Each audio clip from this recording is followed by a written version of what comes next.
दिनांक 23/11/2025 ला रविवारी होणारी जे TETची परीक्षा आहे त्यासाठी जे उमेदवार परीक्षार्थी फॉर्म भरलेले आहेत अशांसाठी सूचना आहे।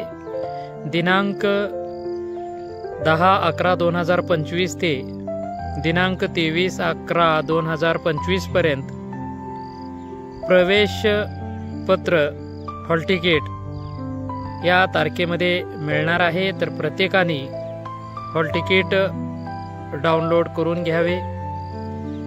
प्रत्येकांना ज्यामध्ये पूर्ण हॉल तिकीटमध्ये परीक्षा सेंटर, वेळ या सगळ्याची माहिती मिळणार आहे। त्यासाठी 10 तारखेपासून प्रवेशपत्र हॉल तिकीट डाउनलोड करून घ्यायचं आहे।